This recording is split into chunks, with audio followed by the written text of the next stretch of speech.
Chris beserta keluarga.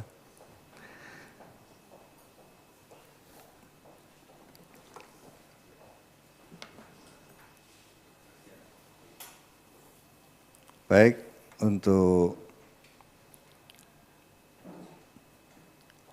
sore hari ini kita akan belajar, ini sebetulnya berseri, tapi ini sudah seri yang ketiga, tapi Bapak Ibu bisa mengikutinya. Kita bicara tentang berbahagia. Kita lihat di Matius 5 ayat 5. Bisa dibacakan mungkin? Matius 5 ayat 5. Matius 5 ayat yang kelima, berbahagialah orang yang lemah lembut, karena mereka akan memiliki bumi. Ya, ini khotbah Yesus di bukit ya. Ini khotbah yang sangat umum, tapi kalau kita memahami secara dangkal, kita tidak mendapatkan sesuatu yang dalam, dan itu tidak mengubahkan hidup kita. Ya. Lemah lembut itu sama dengan rendah hati. Ya. Ini bukan hasil perbuatan kita. Pak, kita kan harus mengerjakan keselamatan, iya. Tapi kalau Allah tidak mengerjakan dalam diri kita pun tidak bisa mengerjakan. Yesus bicara bahwa apa yang aku lakukan karena Bapa yang lakukan dulu.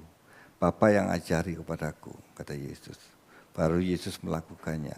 Sama dengan kita. Saya ulang, lemah lembut itu sama dengan rendah hati. Dan ini bukan hasil perbuatan kita, tetapi benar-benar karya Allah dalam diri kita. Bagian kita apa, Pak? Bagian kita itu bersedia untuk Allah berkarya dalam diri kita. Rela untuk dikerjakan. Karena seringkali ketika Allah mengerjakan dalam diri kita tidak rela untuk dikerjakannya. Bahkan kita tidak menyadari bahwa Allah sedang melakukan sesuatu. Bagaimana Pak Allah mengerjakan dalam diri kita? Pertama, Dia memberikan firman-Nya untuk kita pahami. Yang berikutnya, melalui peristiwa yang kita alami, kita bisa melihat dengan kacamata firman Tuhan, Allah sedang melakukan apa terhadap diri kita. Semua kita di hadapan Tuhan itu cacat. Allah mau selesaikan kecacatan kita. Tuhan sudah selesaikan sanksi dosa kita di kayu salib. Bukan engkau yang dihukum, tapi aku yang dihukum. Aku yang menyelesaikannya, hukuman itu. Tapi ada kodrat dosa yang dalam diri kita yang harus diselesaikan oleh Allah. Tentu keterlibatan kita. Nah, keterlibatan kita itu kerelaan kita untuk dikerjakan. Seringkali peristiwa yang tidak nyaman datang dalam hidup kita seringkali menolak hal itu. Tuhan, kenapa saya mendapat peristiwa seperti ini yang tidak nyaman? Mengapa Tuhan ini terjadi buat hidupku? Mengapa harus terjadi? Seringkali kita menolak karya Tuhan atas diri kita karena ketidakmengertian kita. Firman itu menerangi kita untuk bisa mengerti bahwa Allah itu sedang berkarya dalam diri kita untuk menyelesaikan kodrat kita yang salah. Allah ingin kodrat dosa kita menjadi kodrat ilahi. Kodrat yang ilahi, yang memiliki keserupaan dengan Bapa. Supaya kita bisa kembali kepada Bapa kelak. Hidup di dunia ini cuma sementara Bapak Ibu. Sementara, sejauh umur kita. Tapi setelah itu ada kehidupan kekal yang harus kita lewati. Dan selama-lamanya bersama Bapa. Selama-lamanya bersama Tuhan Yesus. Dalam kekekalan, dalam kedamaian. Sebetulnya ini yang diimpikan setiap orang. Tapi ini tersembunyi karena iblis menutupnya dalam pikiran setiap manusia. Dan Injil membukanya melalui Roh Kudus. Amin. Bulan lalu saya menyampaikan hal ini tentang berbahagialah orang yang lemah lembut karena mereka akan memiliki bumi. Ada 3 hal yang saya sampaikan. Orang yang lemah lembut itu orang yang menantikan Tuhan. Tidak gerusa-gerusu. Dia menantikan Tuhan. Ketika dia mendapat peristiwa yang tidak nyaman, dia tidak gerusa-gerusu untuk memutuskan. Tapi dia menantikan Tuhan. Dalam setiap peristiwa, dia selalu menantikan Tuhan. Untuk Tuhan bicara. Dan itu yang dilakukannya. Itu orang yang rendah hati. Itu orang yang lemah lembut. Bukan keputusannya yang dilakukan, tapi menunggu keputusan Tuhan. Yang kedua, orang yang lemah lembut itu orang yang percaya kepada Allah. Orang yang mempercayai Allah. Bukan mempercayai dirinya, tapi mempercayai Allah. Karena itu dia menantikan Tuhan. Ya. Yang ketiga, orang yang lemah lembut itu adalah orang yang benar. Tentu, orang benar itu orang yang lemah lembut. Orang yang lemah lembut itu orang yang rendah hati.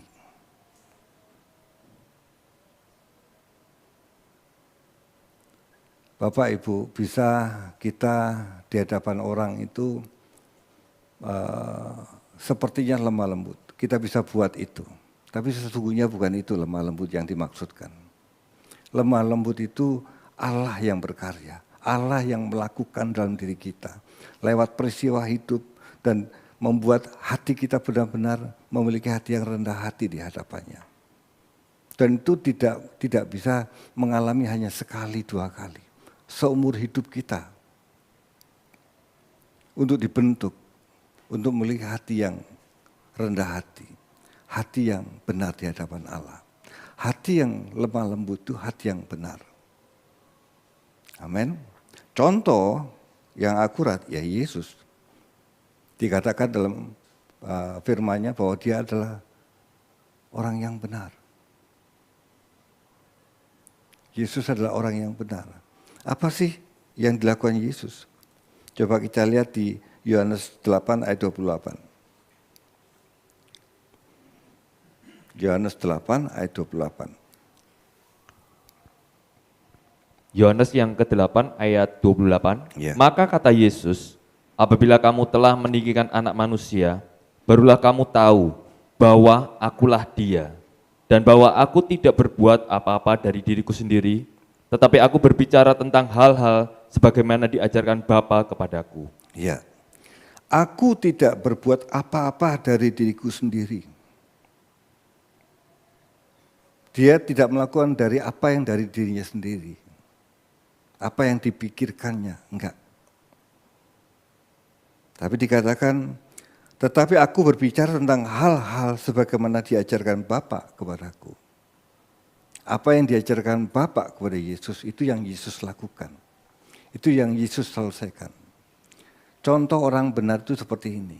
Contoh orang yang rendah hati itu seperti ini. Dia tidak melakukan kehendaknya sendiri, tapi melakukan kehendak Bapa. Untuk bisa melakukan kehendak Bapa, dia harus menantikan kehendak Bapa dinyatakan dalam dirinya. Dia tidak takut ketika peristiwa terjadi, harus cepat menyelesaikan. Dia tidak takut kalau itu tidak selesai.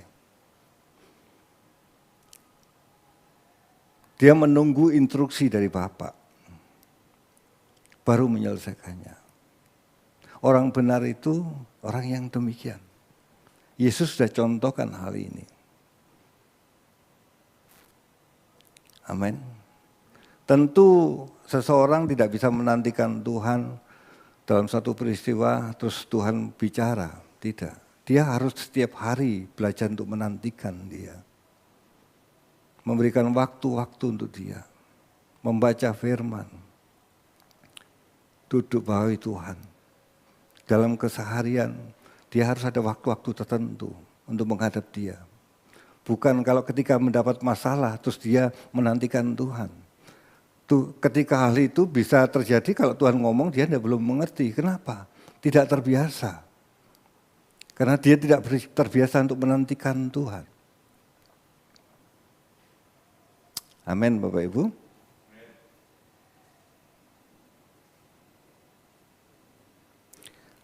Itulah orang benar, contohnya Yesus. Dia orang yang rendah hati. Sesudah kita mengerti apa yang dimaksudkan dengan orang benar, yaitu menjadi orang yang lemah lembut atau orang yang rendah hati, kita akhirnya tiba pada pertanyaan ini, yaitu apa akibat dari kebenaran ini? Apa akibat daripada kelemah lembutan atau rendah hati? Apa akibatnya kalau kita rendah hati? Rendah hati sekali lagi bukan karya kita, bukan kita yang merendahkan, bukan. Tapi karya Tuhan yang membuat kita menjadi rendah hati. Anda harus tahu bedanya ini. Kalau kita yang membuatnya, itu kepalsuan. Kepalsuan. Saya bisa menolong orang itu ada dua macam.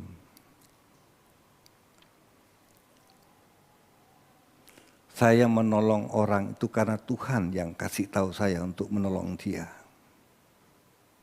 Dan saya mau taat akan perintahnya, dan saya lakukan. Yang kedua, saya bisa menolong orang supaya saya dihormati oleh orang lain. Dua-duanya menolong orang. Tapi yang pertama, itu yang dikehendaki oleh Allah. Bukan karena saya menolong orang supaya orang lain lihat saya. Tapi benar-benar saya menolong orang lain karena itulah karakter saya. Karena itulah keberadaan saya yang sesungguhnya. Sehingga ketika Allah menyuruh saya, memerintahkan, saya dengan senang hati untuk melakukan itu. Tidak ada motivasi, tidak ada tendensi. Tapi murni karena Tuhan yang menginginkannya. Saya sebagai bejana saja yang harus melakukannya. Nah, rendah hati yang benar itu seperti ini. Dan ini tidak mudah Bapak Ibu.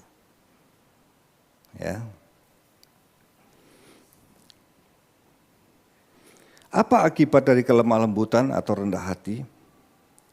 Ingat, semua ajaran Tuhan Yesus itu berdasarkan yang telah dialami oleh dia.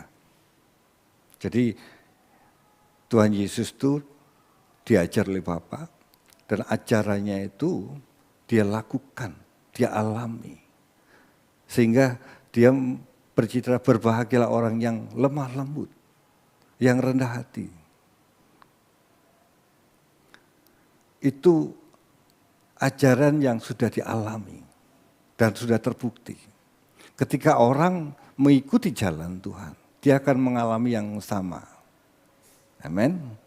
Dan Tuhan Yesus mengambil dari Mazmur 37, tidak usah dibacakan, nanti berikutnya aja. Dan semua ajarannya itu adalah pencapaian. Tetapi ini bukanlah pencapaian kita, tetapi karya Allah di dalam kita. Bagian kita menyediakan diri, merelakan diri untuk dikerjakan. Dan mempercayai dia, bahwa dia benar, bahwa dia setia, bahwa dia selalu melakukan yang baik. Bapak Ibu, kita tidak bisa mengenal Allah itu baik kalau hanya katanya orang, kalau tidak mengalaminya. Dan ketika orang tidak akan bisa mengalaminya, kalau dia tidak sabar menunggu untuk Allah menuntun kita. Kalau kita mendapat masalah, seringkali kita itu kepingin cepat selesai. Ya Pak ya? Iyalah. Tapi justru Tuhan tuh kadang mengolor waktu. Untuk apa? Supaya kita bisa mengenal Dia. Supaya kita belajar mempercayai Dia. Amin. Tuhan tuh suka orang yang rendah hati. Dikatakan firman-Nya, Tuhan membenci orang yang congkak, tapi mengasihani orang yang rendah hati. Amin. Orang yang rendah hati itu orang yang mau diajar. Pertama-tama akibat dari rendah hati atau kelemah lembutan membawa kepada keselamatan. Mazmur 37 ayat 39 sampai 40. Silakan dibaca.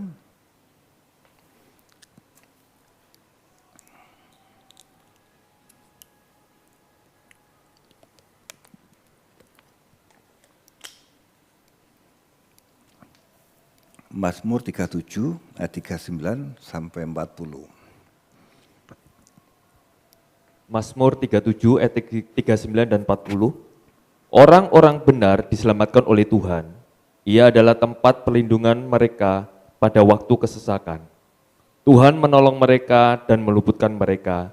Ia meluputkan mereka dari tangan orang-orang fasik dan menyelamatkan mereka. Sebab mereka berlindung kepadanya.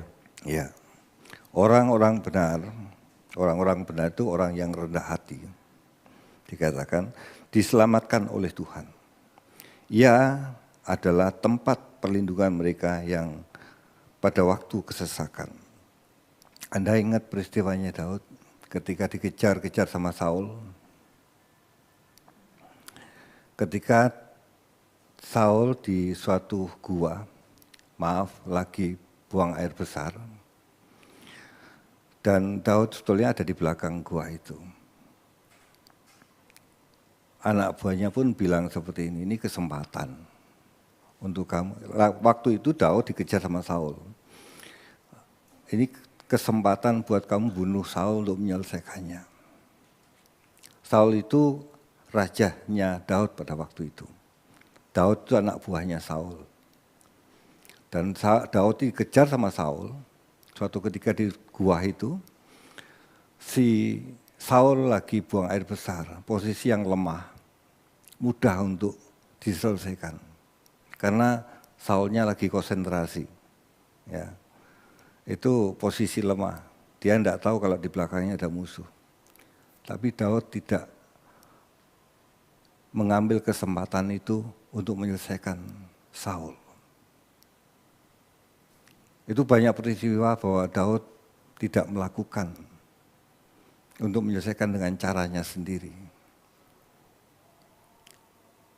Dia menghormati Saul karena Tuhan, dia tidak menjamah orang yang diurapi Tuhan. Dia hormati Saul meskipun posisi Saul salah.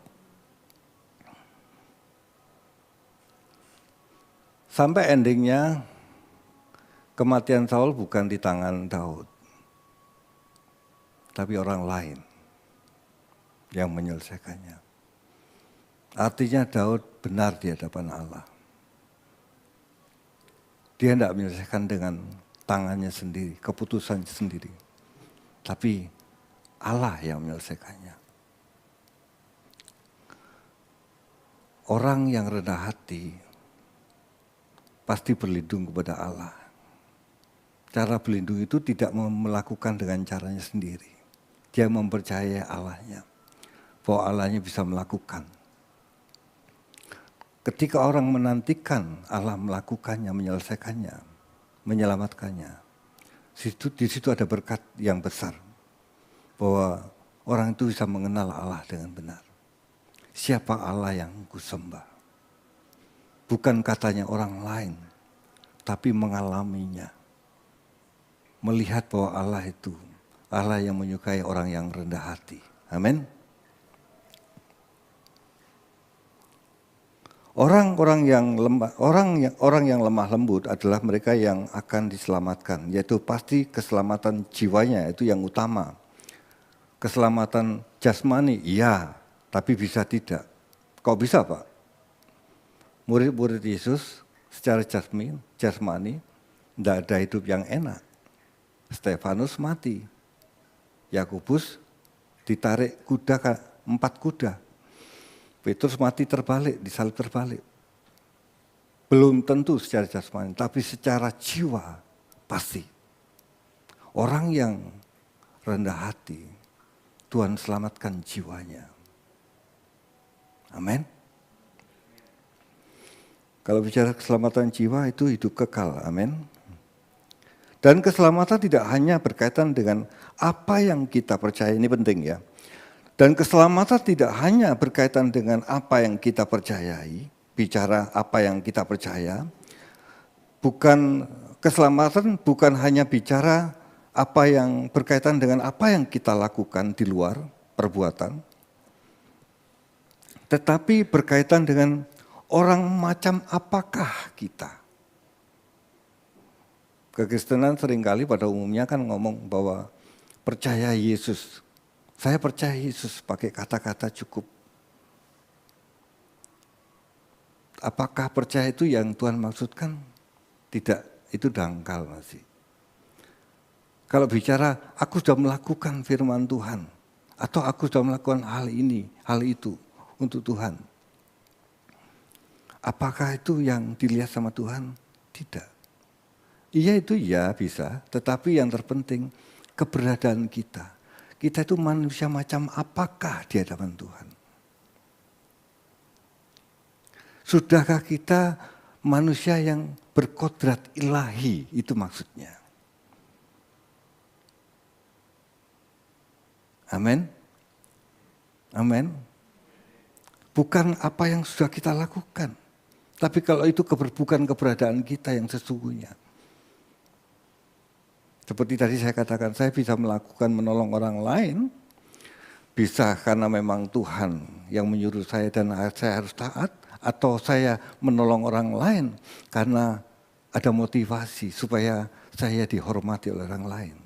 Saya supaya dihargai oleh orang lain. Supaya saya dikatakan bahwa saya orang yang bermurah hati. Itu bukan berkeberadaan.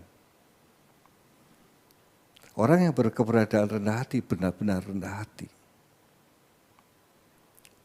Manusia macam apakah saya di hadapan Tuhan? Itu yang penting. Amin. Dan kita hanya dapat menjadi orang-orang benar atau orang yang lemah lembut melalui suatu kuasa pembaharuan Allah. Sekali lagi bukan hasil karya kita, tapi hasil karya Allah di dalam diri kita. Asal kita rela untuk melakukannya. Dan ini membutuhkan proses yang panjang dan penuh ketekunan. Yang kedua, orang yang lemah lembut adalah orang yang memiliki damai. Apakah kita memiliki damai di hati kita? Apakah kita menikmati ketenangan? Kalau uangnya banyak, tenang. Tapi kalau kita dalam masalah, tenang enggak? Kalau kita dalam sakit yang parah, harus operasi, tenang tidak? Kalau perusahaan lagi menurun penghasilannya, bahkan kurang bagus, tenang tidak? Tenang yang seperti itu yang teruji. Ingat Yesus ketika naik perahu bersama murid-murid, ada gelombang yang begitu dahsyat, tapi Tuhan Yesus bisa tidur di belakang. Alkitab yang ceritakan itu. Yesus menjadi teladan kita, dan itu memang tidak mudah Bapak Ibu. Ya. Kita baca di Matius 11 ayat 28. Atau kita baca dulu di Mazmur 37 ayat 11 Pak Tri.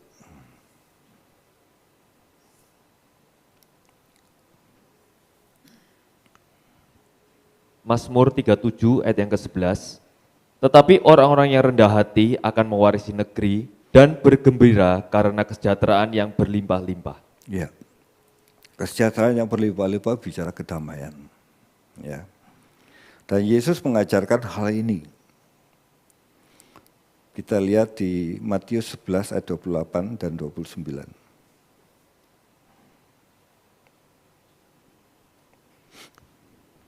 Matius 11 ayat 28 dan 29.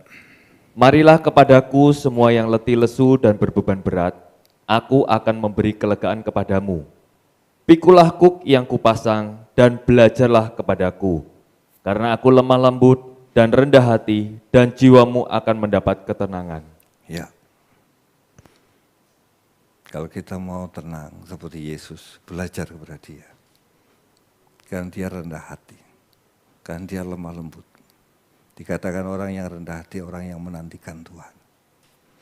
Dia mendapat ketenangan, kedamaian yang dalam di hatinya. Meskipun yang di luar lagi kacau. Anak-anak Allah harus memiliki hal seperti ini. Dia mendapat ketenangan. Meskipun dunia penuh dengan masalah. Kalau kita masih ada di dunia, tidak mungkin tidak ada masalah.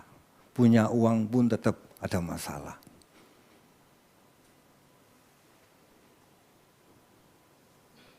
Ada masalah kesehatan, masalah keluarga, masalah keuangan, atau yang lain. Atau karena ada bencana yang tidak terduga. Bisa. Ada mengalami kecelakaan yang tidak terduga. Bisa. Dunia tidak nyaman. Dunia bukan rumah kita. Tapi orang yang belajar pada Yesus, yang rendah hati, dia mendapat ketenangan di batinnya. Dia melihat suatu peristiwa dengan kacamatanya Allah. Tidak gusah-gusu. Orang yang rendah hati, dia mendapat ketenangan yang dalam dari Allah. Coba dibaca Pak Tri di Yohanes 14 ayat 27.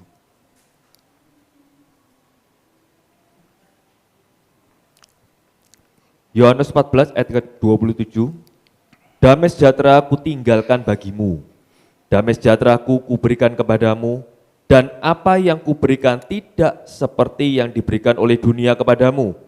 Janganlah gelisah dan gentar hatimu. Iya, tidak sama dengan apa yang diberikan dunia. Oleh karena itu, orang Kristen itu harus belajar firman, supaya mengerti damai yang bagaimana yang Tuhan berikan. Kalau dunia ketika uangnya banyak itu damai. Ketika kesehatannya baik-baik itu damai. Ketika keluarga baik-baik itu damai. Kalau menurut Tuhan Yesus enggak. Ketika Yesus dihina, ketika Yesus tidak dihargai, dia katakan, aku bisa berikan damai kepadamu. Ketika dia disalib, orang memaki-maki dia. Kalau kamu anak Allah, turun dari salib. Ketika posisi lagi mencucurkan darah, belum memikiri sakit yang dalam tubuhnya, dia dihina itu dia bisa bilang seperti ini, Bapa ampuni mereka, karena mereka tidak tahu yang mereka perbuat. Dia tenang menghadapinya. Dia tidak marah. Amin. Kalau Yesus bicara damai sejahtera ku tinggalkan bagimu, dia bisa dipercaya. Karena dia sudah mengalaminya. Dia bisa berikan kepada kita ketika kita memiliki jalan yang sama dengan dia. Amin. Yang ketiga, ketika ada kemenangan, orang yang lemah lembut itu ada kemenangan. Orang-orang yang lemah lembut mendapat kemenangan. Coba kita baca di Mazmur 149 ayat 4.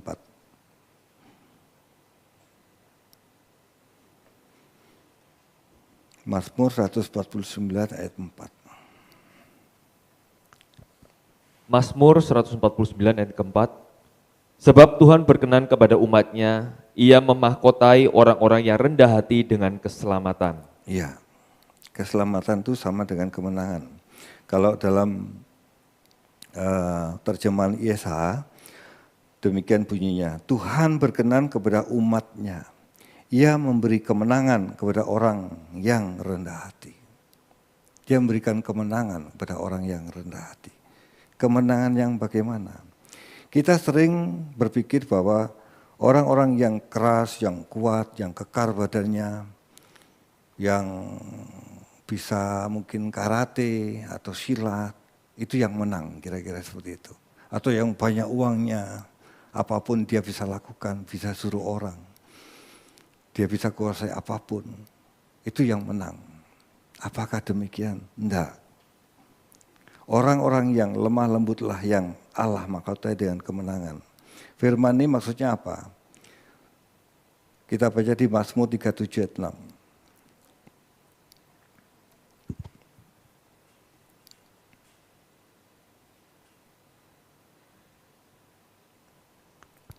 Mazmur 37 ayat 6. Ya. Ia akan memunculkan kebenaran-Mu seperti terang dan hak-Mu seperti siang. Ya. Ia akan memunculkan kebenaran-Mu seperti terang dan hak-Mu seperti siang. Kapan ini terjadi? Perhatikan baik-baik. Ketika kita menyerahkan keadilan perkara kita kepada keadilannya. Dan kita akan mengerti jalan-jalannya yang mulia. Ini yang membuat jiwa kita tenang. Anda dapat sesuatu? Saya ulang. Ketika kita menyerahkan keadilan perkara kita kepada keadilannya. Ketika kita diperlakukan tidak adil. Suatu misal.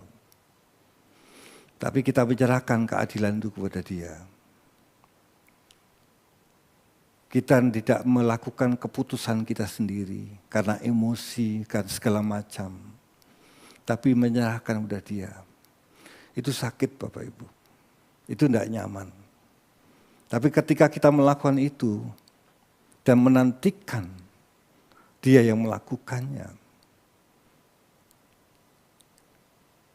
Anda akan mendapatkan ketenangan itu. Dan Anda akan mendapatkan kemenangan itu. Apa yang saya sampaikan ini tidak peristiwa 1 hari, 2 hari, enggak. Kita mengenal Allah itu tidak bisa 1 hari, 1 tahun, 2 tahun. Tapi dalam perjalanan itu. Kalau Anda mau rendah hati, mau ikuti jalannya, Anda akan mengenal Dia. Bahwa Dia menyukai orang yang rendah hati dan Dia membuat menang orang yang rendah hati. Siapa yang buat menang? Dia yang buat menang. Dia yang menolong. Amin.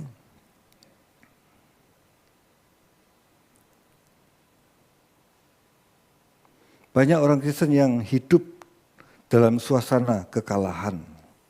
Apakah kita mendapati diri dalam keadaan kekalahan? Maka disinilah jawabannya. Berilah kesempatan kepada Allah mengubah kita. Alkitab mengajarkan kemenangan dan keberhasilan rohani berhubung dengan perubahan karakter. Jangan membuat acara sendiri. Biar Allah yang beracara dalam kita. Izinkan Dia yang beracara. Amin. Jika kita terus-menerus kalah dalam kehidupan kekristenan, maka kita perlu memohon kepada Allah agar Ia memperbaharui kita, agar Ia mengubah kita, membuat kita menjadi manusia yang baru. Sesungguhnya ketika kita lahir baru, itulah orang yang rendah hati. Kita baca di Roma 8 ayat 35 sampai 39, ini peristiwa Paulus, ini pengalaman Paulus. Tentu dari hal ini kita bisa belajar bahwa Allah tidak pernah tinggalkan kita. Yang sering tidak setia itu kan kita, Allah itu setia. Silakan Mbak Tri. Roma 8 ayat 35 sampai 39. Roma 8 ayat 35 sampai 39. Siapakah yang akan memisahkan kita dari kasih Kristus? Penindasan atau kesesakan, atau penganiayaan, atau kelaparan, atau ketelanjangan, atau bahaya, atau pedang? Seperti ada tertulis, oleh karena engkau kami ada dalam bahaya maut sepanjang hari. Kami telah dianggap sebagai domba-domba sembelihan. Tetapi dalam semuanya itu kita lebih daripada orang-orang yang menang, oleh Dia yang telah mengasihi kita.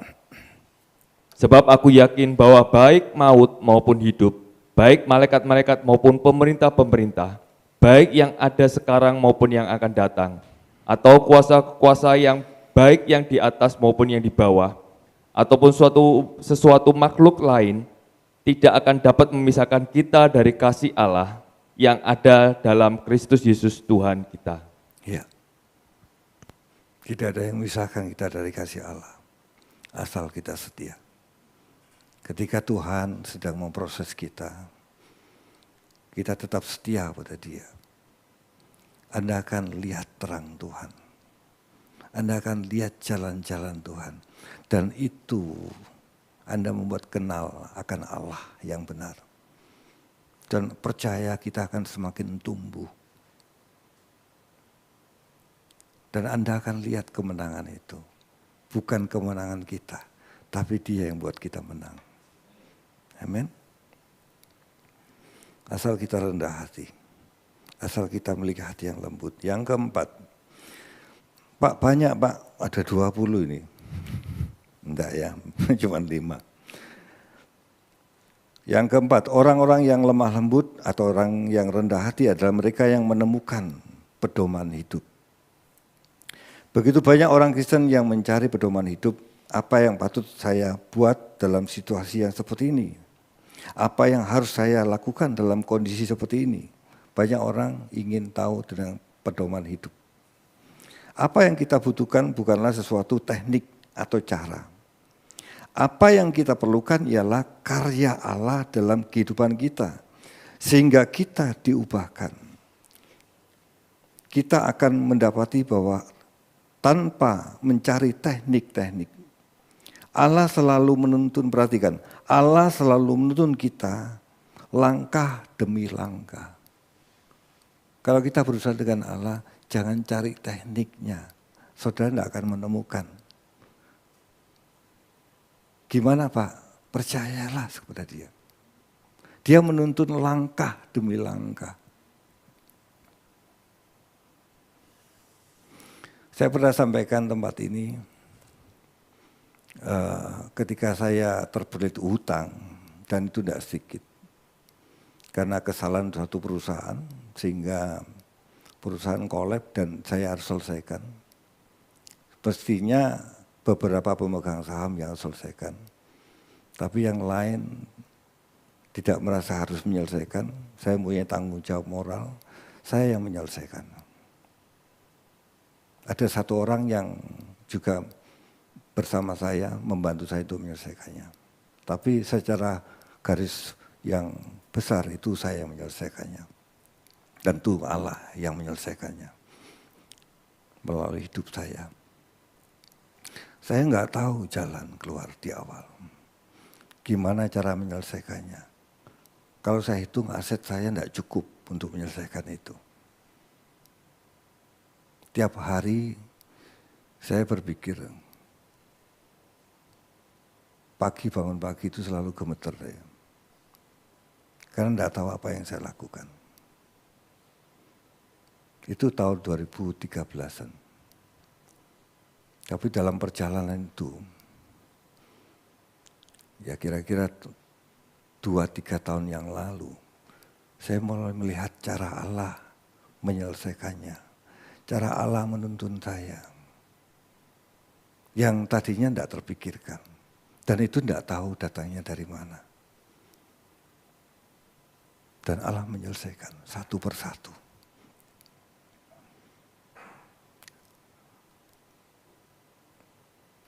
Asal kita setia pada Dia,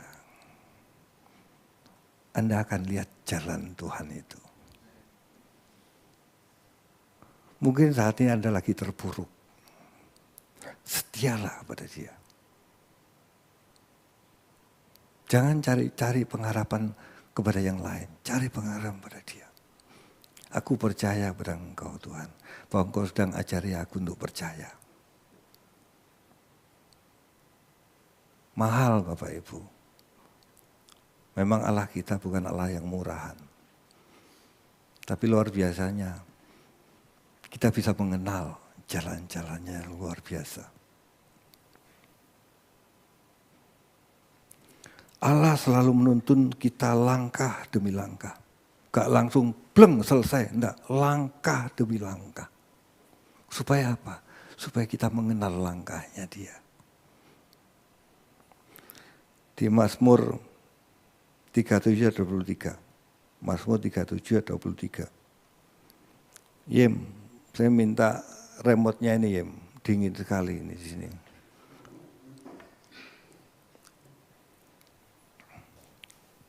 Mazmur 37 ayat 23. Mazmur 37 ayat 23, Tuhan menetapkan langkah-langkah orang yang hidupnya berkenan kepadanya. Ya, Tuhan menetapkan langkah-langkah orang yang hidupnya benar di hadapannya. Gini, saya pernah ngomong sama Pak David, daging kita suka kepastian, ya Pak ya? Ya, kalau bisa punya penghasilan 1 bulan 100 juta,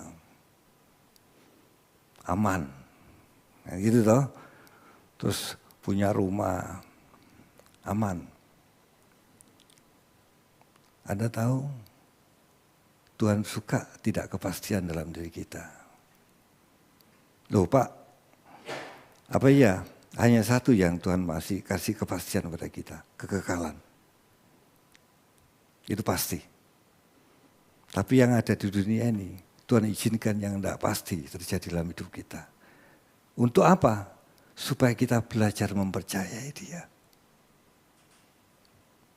Ketika Lazarus mati,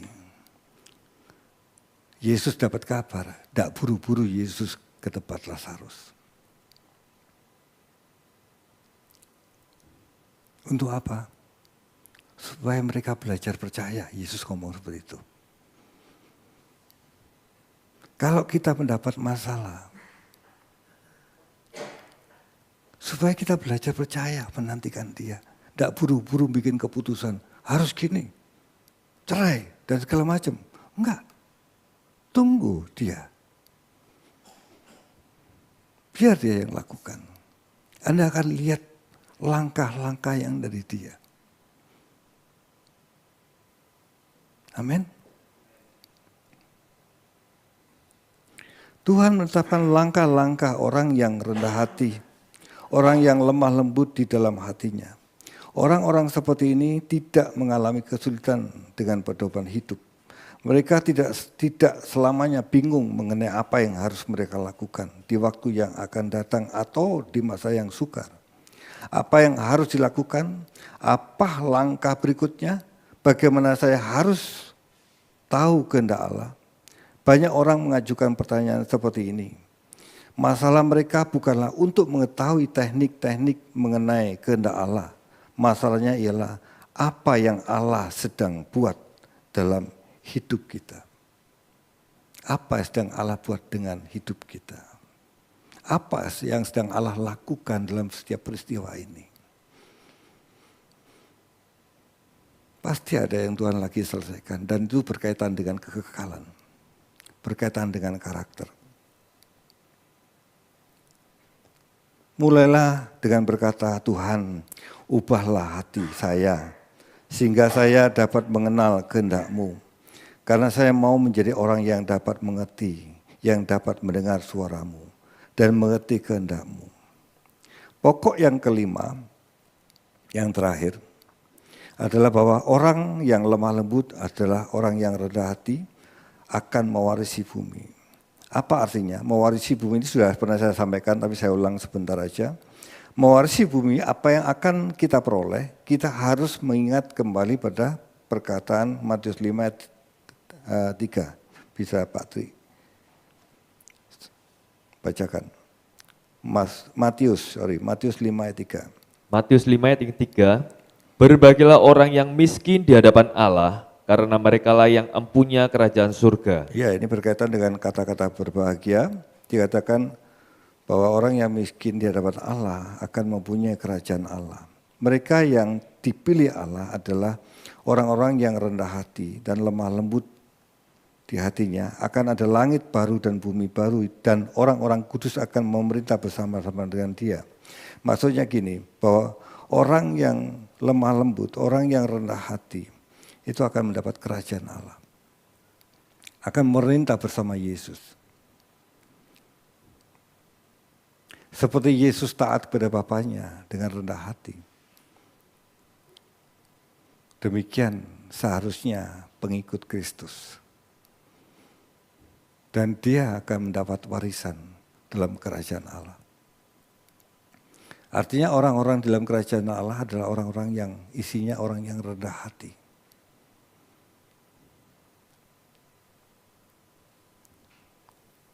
Amin.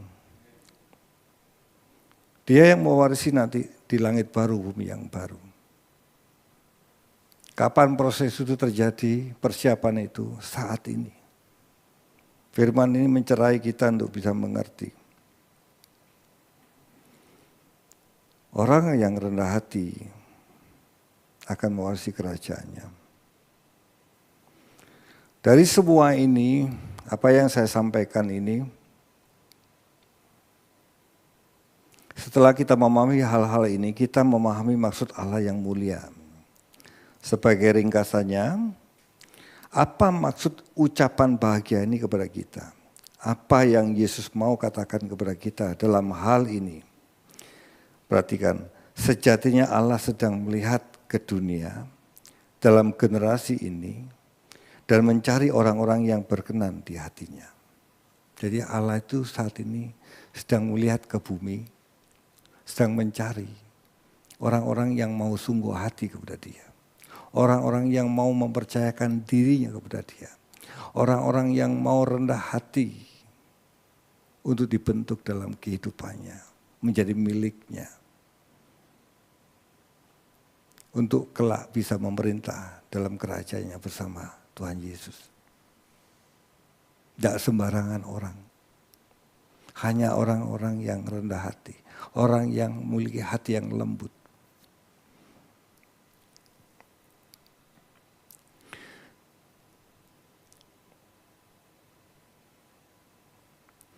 Mata Allah sedang memerhatikan bumi ini pada saat ini.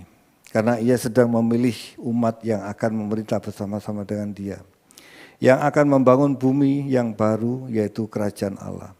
Ia akan mendirikan kerajaannya, Ia akan menciptakan suatu masyarakat baru yang disebut kerajaan Allah, di mana ada kebenaran di langit baru, bumi yang baru. Ia akan membangun suatu masyarakat baru dengan membangun suatu umat baru yang terdiri dari manusia-manusia yang rendah hati. Manusia-manusia yang lemah lembut. Itulah kebijaksanaannya, hikmatnya yang agung. Suatu masyarakat yang baru karena manusia-manusia baru ada di dalamnya. Mata Tuhan melintasi bumi untuk mencari orang-orang yang menyenangkannya. Semua orang lebih suka mementingkan diri sendiri. Kita diciptakan untuk kepentingan Dia, bukan kepentingan kita. Amin.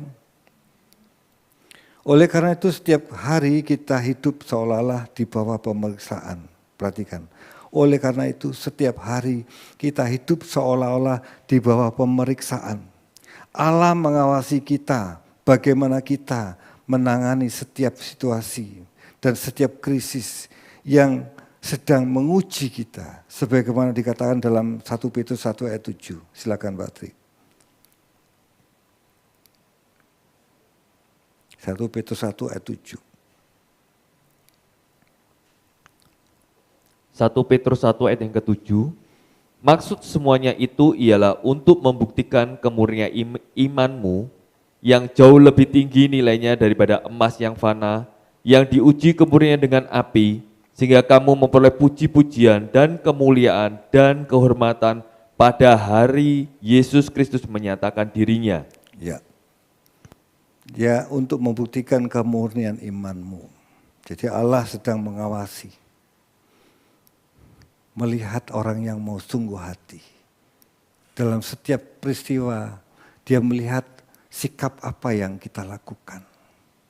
Kita menuruti Dia, setia kepada Dia, menantikan Dia, atau kita melakukan dengan kemauan kita sendiri. Dengan cara pikir kita sendiri. Allah menghendaki umat yang suci seperti emas murni. Ia mau mengamati, perhatikan, Ia mau mengamati bagaimana kita menangani setiap krisis. Karena itulah api yang menguji iman kita. Jika kita dihina, apakah kita membalas? Allah sedang mengawasi kita.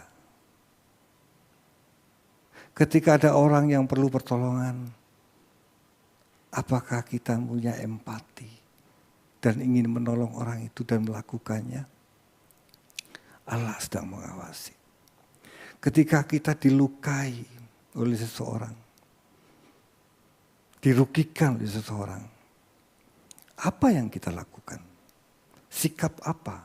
Bahkan bukan hanya apa yang kita lakukan, sikap hati kita bagaimana? Apakah kita tetap orang gini, dilukai, orang disalah mengerti, spontan pasti ada kejengkelan pasti. Tapi apakah kita tetap tinggal dalam kejengkelan itu?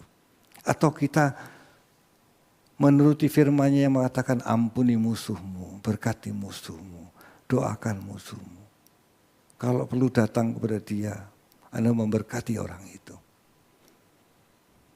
Apa yang menjadi kesukaan orang itu, kita berikan sama orang itu. Ketika kita merespon seperti yang Allah kehendaki, itu menyenangkan dia Bapak Ibu. Setiap hari Allah mengawasi kita. Jangan berpikir bahwa Allah itu cuek sama kita. Enggak. Kalau Bapak Ibu berurusan dengan Allah, setiap saat, setiap peristiwa, dan Anda melakukan sesuai dengan kehendaknya, Anda tidak usah minta pembelaan Tuhan. Anda tidak usah minta tolong sama Tuhan. Tuhan pasti tolong saudara dan saya. Percayalah. Yesus yang ngomong. Dan Yesus dapat dipercaya. Dia sudah membuktikannya. Mungkin di depan Anda jalan Anda gelap. Tidak tahu apa yang harus Anda lakukan. Aku harus berbuat apa? Anda tidak mengerti. Kalau Bapak Ibu mempercayai dia, menantikan dia dengan sikap rendah hati, Anda akan mendapat berkat dari dia. Terutama berkat kekekalan. Dan itu tidak bisa dibeli oleh uang berapapun. Tidak ternilai Bapak Ibu. Dan satu hal Bapak Ibu, kalau kita setia kepada dia, menantikan dia, dia setia kepada kita, dan dia pasti memelihara kita. Percayalah. Anda tidak akan mengenal Allah hanya berapa hari, berapa minggu, berapa bulan, 1 tahun, 2 tahun. Tidak bisa. Anda harus tekun. Dia bukan Allah yang murahan. Dia Allah yang luar biasa. Perjalanan Abraham untuk mengenal Allahnya. Untuk menantikan anaknya aja 25 tahun. Tapi bukan soal dia menerima anak. Tapi dia mengenal Allahnya. Dalam perjalanan itu, dia mengenal Allah yang benar. Kalau saya lihat videonya tentang Abraham, istrinya sudah ngomel-ngomel. Sudah ngajak ke Ur Kasdim lagi kira-kira. Balik ke tempat yang lama. Bahwa tempat yang baru yang diceritakan Abraham pada istrinya. Tidak membuahkan hasil. Tidak bisa memiliki anak. Tapi 25 tahun kemudian Allah membuktikan dan Abraham membuktikan bahwa Allahnya benar.